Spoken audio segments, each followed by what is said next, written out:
하나님의 말씀은 누가복음 17장 4절에서 6절의 말씀을 봉독하겠습니다. 만일 하루에 7번이라도 내게 죄를 얻고 7번 내게 돌아와 내게 회개하노라 하거든 너는 용서하라 하시더라. 사도들이 주께 여짜오되 우리에게 믿음을 더하소서 하니 주께서 가라사대 너희가 겨자씨 하나일 만한 믿음이 있었더라면 이 뽕나무더러 뿌리가 뽑혀 바다에 심기려 하였을 것이요 그것이 너희에게 순종하였으리라. 아멘. 이 예수를 믿으면서 제일 먼저 부딪히는 게 나는 용서하는 일이에요. 근데 이 유대인들도 그랬어요. 돈을 받을 때 사람, 저놈의 새끼 저거 돈 꼬하고 안 주네, 저 나쁜 놈이네, 뭐 이런 거에 대해서 이걸 어떻게 내가 예수를 믿고 적용해야 될까, 굉장히 궁금했고 고민스러웠던 것 중에 하나인데 나는 그것이 금방 해결이 돼버렸어요. 금방 하나님의 은혜 속에서 깨닫게 해가지고 해결이 됐는데, 여기 예수님의 제자들이 와서 묻는 거예요. 누굴 묻냐면 다른 사람이 아니에요. 형제. 여기서 형제라 그러면 같은 유대인, 같은 멤버들이에요. 형제가 자기에게 죄를 지는데 이거 한두 번도 아니고 계속 죄를 짓는 거야. 기분 되게 나쁘죠, 이게. 죄를 지었는데 도대체가 얼마큼이나 용서하면 좋을까? 그러니까 예수님께서 그런 거예요. 하루에 7번이라도 내게 죄를 얻고, 그러니까 이거 얼마나 싸가지가 없는 사람이에요. 한 번 상대에게 실수를 하는 것도 미안한데 하루에 7번이나 죄를 지는 거, 그 사람한테 정말 나쁜 사람이에요. 이러니까 이게 도대체가 이걸 어떻게 적용을 할까? 이걸 묻는 거예요, 예수님께서. 여러분, 용서가 쉽지 않아요. 그런데요, 또 여러분 이제 말씀에 이제 나옵니다만은 쉽다는 사람이 있고 어렵다는 사람이 있어요. 어쨌든 간에 예수님께서 이 용서하는 데 대해서 말씀을 하셨어요. 그래서 7번이나 죄를 짓고 와서 7번 또 용서해달라고 오면 단 찾아와야 돼요. 또 이 사람이 죄송하다고 하든지 용서해달라고 하든지. 가만히 있는 자를 용서하란 말은 없어요. 가만히 있는 자를 와서 오면은 7번이라도 용서하라. 자, 이렇게 했는데 여기서 이 말을 들은 바로 이 제자가 바로 사도들이 얘기하는 거예요. 예, 사도들이 주여 여짜오되 우리에게 믿음을 더하소서. 왜? 어렵다는 거예요. 이건 왜 어렵냐 그러면요, 여러분, 이들은 율법 안에 살았던 사람이에요. 율법주의 안에 살았던 사람인데 옳고 그름을 분명히 하는 사람이에요. 분명하게. 그런데 계속 죄를 짓는 것을 이걸 묻고 해서는 율법으로는 안 되는 거예요. 율법으로는 같이 돌을 칠 때 같이 돌을 쳐야지. 뭐 이런 식에 대해서 죄에 대한 용서에 대한 개념이 없이 살아온 사람들이에요. 죄는 죄예요. 죄 진 건 죄. 복 받을 죄에서는 복 받는 거고, 이렇게 옳고 그름을 그렇게 정확하게 정한 사람들이 이 사람들이에요. 우리하고 또 개념이 조금 틀려요. 자, 그러는데 예수님이 7번 죄를 짓고 찾아와서도 용서를 구하면 7번 용서하라. 이 말이 이들에게는 엄청 어려운 거예요. 이들만이 아니죠. 우리에게도 어렵죠. 벌써 두세 번만 해도 에이 이 소리가 나오는데 7번이나 어쨌든 이런 거예요. 그러니까 믿음을 더해달라고 이런 말을 하게 되는 거예요. 그러니까 믿음이 내가 더 충만하면은 할 수 있다 이렇게 생각해요. 우리가 많은 사람들이 그래요. 그래서 자꾸 우리가 믿음 그러면서 제자들처럼 믿음을 더해달라는 말을 하나님 앞에 하게 되는 거예요. 자, 이런 방법이 우리들 모습이에요. 그런데 그래서 믿음이 더 크면은 다 가능할 수 있다. 예수님 말씀대로 지킬 수 있다. 믿음만 크면, 이게 우리가 정상적으로 생각하는 거예요. 그래서 믿음에 대한 방법을 많은 사람들이 가르쳐요. 이렇게 해야 되고 이렇게 해야 되고 이렇게 해야 되고. 그런데 예수님은 그렇게 하지 않았어요. 믿음을 더해달라니까 겨자씨 하나만한 믿음을 가지고도 할 수 있다는 거예요. 너희들이 나를 뭐하러 쫓아다니냐 이거지. 근데 어떻게 믿음을 더해달라 그러냐. 예수님 입장에서는 이해가 안 가는 거예요. 겨자씨 하나일 만한 믿음을 가지고 있어도 뽕나무더러 뿌리가 뽑혀 바다에 던져지라 해도 그대로 된다. 이게 말도 안 되는 얘기죠. 어떻게 심겨진 뽕나무가 자 뽑혀져라 바다로 던져져라. 그 바다가 얼마나 멀겠어요. 또 거기서 바다까지 가려면. 말도 안 되는 것이 나와요. 예수님이 말도 안 되는 소리를 하신 거예요. 말도 안 되는 소리. 우리 입장에서는. 근데 이게요. 왜 말도 안 되는 소리일까요? 우리는 세상 이치적으로 보니까 말도 안 되는 거예요. 그러니까 죽은 나사로 살릴 때 말도 안 되는 거죠. 예수님 말도 안 되는 소리 하지 말아요. 죽은 지 지금 살이나 돼요. 썩어서 냄새가 나요. 그건 말도 안 되는 소리 오는 거예요. 그냥 슬퍼하셨으면 된 거지. 왜 말도 안 되는 소리 자꾸 하죠. 이게 예수님을 따라다니고 가장 사랑했던 집안 이야기예요. 오늘 제자들이에요. 사도라고 써 있어요. 이 사람 쓰면서도 민망했을지 모르겠어요. 사도들이 이렇게 쓰면서 이럴 정도의 사람도 그러니까 믿음을 더해달라. 이게 우리들 모습에 믿음만 더하면 믿음은 더하면. 근데 예수님 한마디예요. 겨자씨 하나일 만한 믿음. 어쨌든 간에 오늘은 이 용서라는 개념에 대해서 우리가 한번 좀 살펴보는 거예요.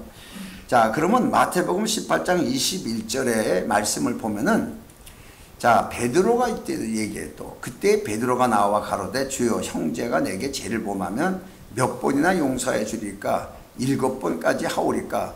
요 장면이나 여기서는 누가가 쓴 거기 때문에 누가는 사도들이 주께 여짜오되 그러니까 누가는 안 한 거예요. 누가는 옆에서 본 거예요. 누가는 사도가 아니에요. 사도들이 얘기한 거예요. 그 사도들 중에 누구냐 그러니까 마태복음에서는 그거 베드로야. 마태는 제본이지. 그 베드로가 얘기했어. 이렇게 얘기한 거예요. 그렇죠? 베드로가 얘기한 같은 장면이에요. 그러니까 7번 용서하면 됩니까? 그런데 마태는 뭘 썼냐 그러면 아주 자신 있게 그 정도 하면 되겠습니까? 이 정도는 되죠. 8번은 안 되고 7번까지 하면 되겠죠. 여유 있게 이제 말을 한 거예요. 그러나 이 누가가 볼 때 이 사도들의 모습을 볼 때는 이들은 믿음이 없어서 믿음을 더하소서라는 기록이 나와 있지만 마태는 베드로를 집어서 인간의 그 교만기를 드러내버린 거예요. 예수님이 이때는 뭐라 그래요? 7번씩 70번도 할지라. 이건 뭐 어마어마하죠. 70번도 할지니라. 이러고 말씀하셨습니다마는 우리가 은혜로 산다 그러면서도 우리 생각으로 다 용서하는 방법을 얘기를 생각하고 있어요. 우리 생각으로. 베드로처럼 또 안 되니까 믿음을 더해주세요. 믿음이 없어서 내가 그걸 못했어요. 왜 용서를 못했냐? 믿음이 없어서요. 믿음을 더해주세요. 이렇게. 아니면 베드로처럼 이만큼 했는데 내가 할 거 다 했습니다. 나는 뭐 이만큼 용서했는데 난 죄 진 거 없습니다. 라고 생각할지도 모르겠어요. 이게 우리들 모습이에요. 자, 그러면은 성경적으로 볼 적에 과연 어떻게 우리는 적용하나? 성경적으로 볼 때 여러분의 용서가 어떻게 하는 게 용서라고 생각하나? 자, 이걸 찾아봤어요. 과연 어떻게 하는 게 용서인가? 성경에서 말하는 것이 하나님이 하신 용서는 어떤 건가? 마태복음 5장 39절의 말씀을 보면은 나는 너에게 이르노니 악한 자를 대적하지 말라. 누구든지 내 오른뺨을 치거든 왼뺨도 돌려대며. 악한 자를 대적해서 당하는 건 하지 말고, 이거 형제들 중 얘기예요. 내 오른뺨을 치거든 왼뺨도 돌려대며. 이건 인격적인 관계입니다. 서로가. 그렇죠? 모욕적인 거예요. 그런데 굉장히 모욕을 당한 거예요.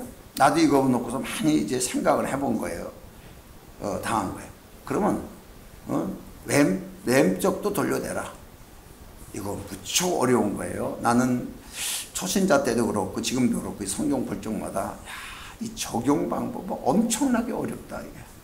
이게 엄청나게. 예수님이 채찍에 맞으면서 더 때려라 그랬나?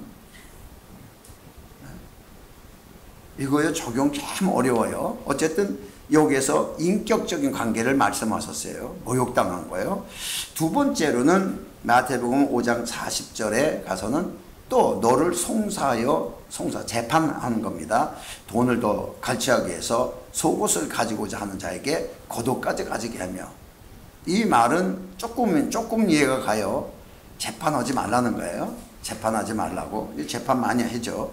물질적인 관계예요. 물질적인 관계에서 내가 분명히 손해를 보는데, 이거 손해를 보는데, 손해를 안 보기 위해서 재판하는 거예요.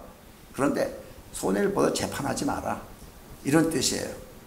여러분은 이제 어떤지 몰라요. 그런 뭐 재판할 건들이 없으니까 뭐 없었지만, 살아가면서 어떤 일이 일어날지 우리는 알지 못하지만, 이런 문제. 또 세 번째 가서는 마태복음 5장 41절에 가서는 또 누구든지 너로 억지로 오리를 가게 하거든 그 사람과 심리를 동행하고. 이건 사역적인 관계예요. 여러분들은 직장 관계를 생각하면 쉬워요. 직장 관계에서 상사가 퇴근하려고 그러는데 요거 조금 더 해놓고 가지. 아, 열받아요. 칼퇴근하려고 하는데 에이 빨리 아까 나갔어야 되는데, 이러죠. 뭐 요런 관계예요. 이게 우리가 예수 믿는 사람이라면은, 그러면 뭐 알았어요. 뭐 딴 건 더 할 거 없어요. 여유, 그죠. 사실 이렇게 여유 부리는 사람 계속 시키지 못해요. 그러니까 누가 그래요. 누가 어떤 사람 밖에 찾아오면요 굉장히 크게 대접하라는 거야. 다음에 안 온다고. 그런 말이 있어요. 어쨌든 요거는 이 여러분의 직장이나 이런 사역적인 관계에서 일이에요. 이렇게 하자 그러면 이렇게 하자, 이렇게 하면 이렇게 하자. 그러니까 나도 사역적인 관계에서는 내가 더 벌리고 늘리고 뭐 이런 건 많이 해봤습니다만은, 이런 관계. 또 네 번째로 마태복음 5장 42절에 기록된 말씀을 보면은, 내게 구하는 자에게 주며 내게 꾸고자 하는 자에게 거절하지 마라. 이 구절을 다 읽으면서 연구가 아니라 느낌이 오는 게, 아, 그냥 줘라. 그러면서 느끼는 게, 네가 언제 예수님 앞에 뭐 헌신해서 얻어먹었냐? 내가 무슨 예수님 앞에 뭐 사드려가지고 예수님이 나 뭘 사줬냐? 그냥 준 거지. 그 마음이 탁 들어가면서, 아, 그렇구나. 그냥 줘라. 그냥 주자. 이런 마음이 많이 들어갔어요. 이런 관계가 용서의 개념이에요. 그러니까 우리의 용서의 개념은 우리 생각이에요. 내 생각으로 그냥 용서했어. 나는 원수 없어. 난 다 용서했어. 나는 뭐 없어. 뭐 이렇게 사람들이 말하는 사람들이 있어요. 그런데 그거는 자기 생각이에요. 여러분, 자기 생각이 자기 위안이에요. 그러니까 여기에서는 이 네 가지적으로 인격적인 거, 물질적인 거, 시간적인 거, 사역적인 거, 뭐 이런 거 여러 가지가, 이거는요 이치를, 이 현재의 이치를 초월하지 못하면 불가능한 얘기예요. 우리가 이거 다 불가능해요. 그래서 율법의 요구는 뭐예요? 하지 말라예요. 하지 말라. 하지 말라. 율법의 요구는. 그런데 은혜의 요구는 뭔지 알아요? 하라는 얘기예요. 율법의 요구는 하지 말라. 어쩌면 더 쉬워요. 이거 하지 말라. 따먹지 말라. 따먹지 말라. 이거 쉬워요. 그런데 은혜는요, 먹어라예요. 쉽게 얘기해서 모든 걸 가하라는 거예요. 내가 모든 걸 거침이 되지 말으라는 거예요. 마가복음 9장 23절에 대해서도 예수께 이르시되 뭐라 그랬어요? 이렇게 믿는 자에게는 어떻게 한다 그랬어요? 능치 못할이 없느니라. 이 일을 좀 어떻게 해주세요. 뭐 이렇게 귀신 쫓아주세요. 이게 안 돼요. 고쳐주세요. 그러니까 믿으란 얘기야. 그냥 믿는 자에게 능치 못할이 없느니라. 나한테 해달라기 전에 믿으란 얘기예요. 그 사실을. 오늘 여러분이, 우리가 기도 오기 전에 먼저 행해야 될 게 믿음이에요. 그리스도가 하신 사실. 그러니까 항상 뭐가 믿음인지를 헷갈릴까봐 항상 그런 거예요. 헷갈린다는 것보다도 이게 인지를 어떻게 하나, 성경에 기록된 말씀으로. 예를 들어 내가 조금 아파요. 예수께서 채찍에 맞음으로 우리는 나음을 입었다. 이 말씀에 근거하여 오늘 내게도 강건하게 주시옵소서. 그래서 강건할지어다 명하는 거야. 이미 하나님 앞에 기도했으면, 믿음의 기도를 했으면 내에 대해서 명하는 거야. 내가 나사렛 예수를 명하느니, 아니면 예수를 명하느니 육체가 강건할지어다, 날지어다, 건강할지어다 명하는 거예요. 하나님의 말씀에 대한 명령이 나라는 자신보다도 더 강한 권리가 있는 거예요. 그 입에 권리를 줬기 때문에. 우리 입에 권리를 줬어요. 입에 모세에게 준 권리보다 더 큰 권리를 줬어요. 그 지난번에 했잖아요. 예수 이름으로 기도하는 게 뭐냐? 권리를 가지고 기도하라는 거야. 권리를 가지고 정하라는 것이에요. 이런 믿음의 권리가 여러분 삶 속에 이루어지기를 다시 한번 축원합니다. 기도합니다. 오늘도 이걸 통해서 우리가 항상 어떤 일에도 부족한 것을 여러분이 발견하면은 여러분에게서 믿음이 적다라고 보지 말고 믿음을 활용하세요.